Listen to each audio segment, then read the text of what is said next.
hard. We cover for one another, and we run. Myself, THT, Caruso, Kuz, and Trez. We got a lot of energy, a lot of speed, and we just play a lot of unselfish basketball. That's our whole team, but that group particular.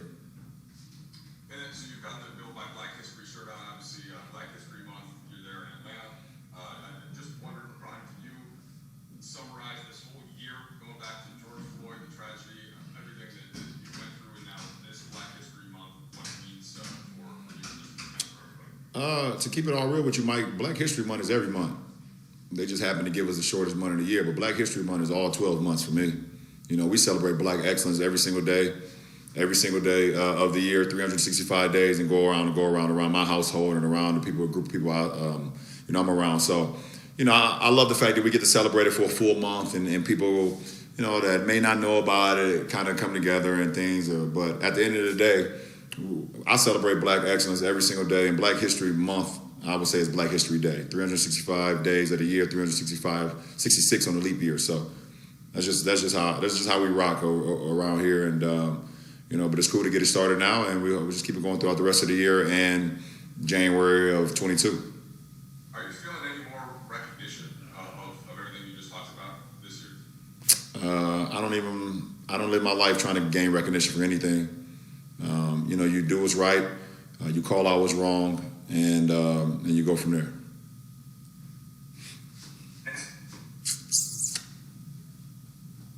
LeBron, I wanted to get your take or your comment or your perspective on the interaction that occurred with the courtside fans who were kicked out, and do you feel like that interaction exposed any sort of loophole in the COVID protocol that if fans can take off their masks to yell at a player?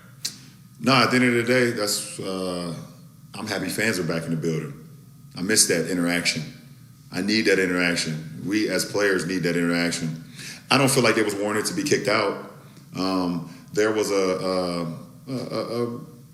back and forth between two grown men, in which we said our piece. He said his piece. I said my piece, and then someone else jumped into it and said their piece.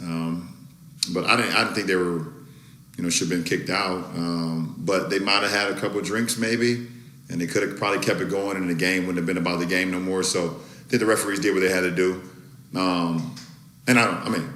It's fine. I don't think, taking down the mask or whatever the case may be at that point in time, would have harmed anybody but the people that was right next to her. I wasn't close enough to her. I don't think any of my teammates was close enough to him. Maybe a couple of the rest, maybe. So I hope they're okay. But safety first.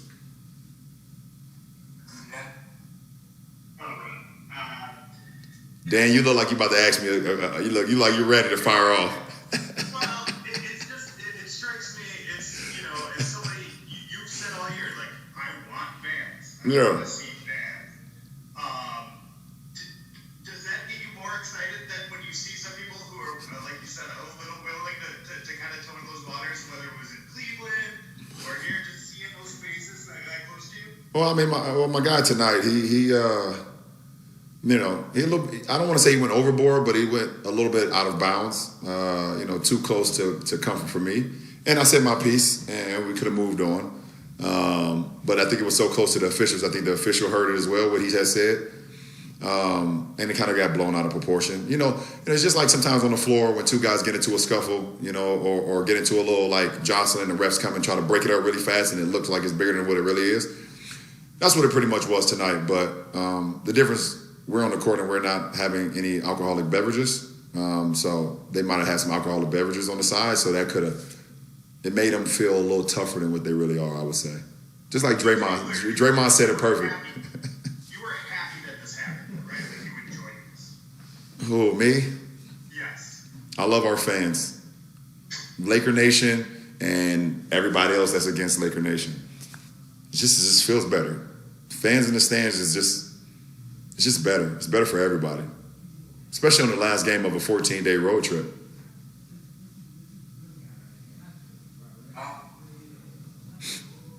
Yeah, Brian, I'm gonna have to have an alcoholic beverage after this. Me too. Hey, you ain't the only one. But to ask a basketball question.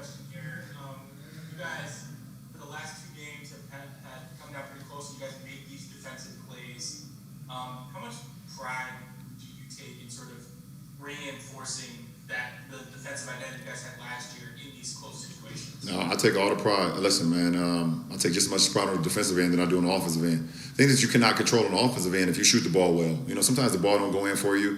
You have your mechanics perfect. You swing ball. You know, you're being unselfish, and sometimes the ball just don't go in for you. But the one thing you can't control is how you defend. You don't have to worry about the ball going in when you're defending. You have to stop the ball from going in. So being able to get your hand on passes, deflections, things of that nature. You know, tonight, a big play, me just being able to get my hand on Capella on that slip to the rim and us being able to get out in transition. You know, Dennis and AC hustling back and be able to get that steal too on Trey late in the game, and then us, you know, sealing it with free throws. So, you know, I take that responsibility. You know, AD takes it, me being able to work out commands and things of that nature. When we defend, we're just that much better, you know, and we want to be the best defensive team in the league, and we hold that with the utmost responsibility. Time for one more, Bill. Hey, LeBron. Before the game, Frank said it's been kind of a blend of diligence and luck that it has kept you guys from having any games postponed. I mean, obviously, a lot of teams around the league have had multiple games postponed. I'm curious, is there any, in a macro sense for the season and what you guys are trying to accomplish this season, what do you see as any advantage in just getting your games played on schedule? Well, yeah, I want to say, you know, first of all, you know, we've been trying to be extremely responsible. The whole Lakers organization. You know, we haven't had anyone that had to miss days or whatever the case may be since we started. You know, we're doing our testing. Guys are staying, you know, for the majority, staying in their rooms and staying, you know, social distancing and things of that nature. We're just trying to do everything that the protocol is telling us we can or cannot do. You know, and just trying to follow that to a T.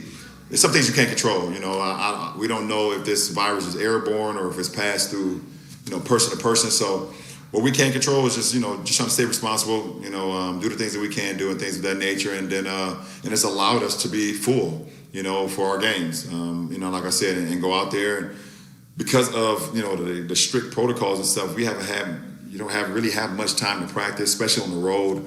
A lot of gyms aren't open. A lot of arenas are not open unless it's a game. You can't really prepare things on the floor, so you got to do it in the film sessions and things of that nature. So to have our full group, like I said before, we've, you know, used a lot of our games as extensive practices to continue to work our habits, continue to work our strategic plan on how we can get better and better as the months go on. So, you know, through luck, yes, but also through being responsible as well has allowed us to be whole pretty much throughout the season so far.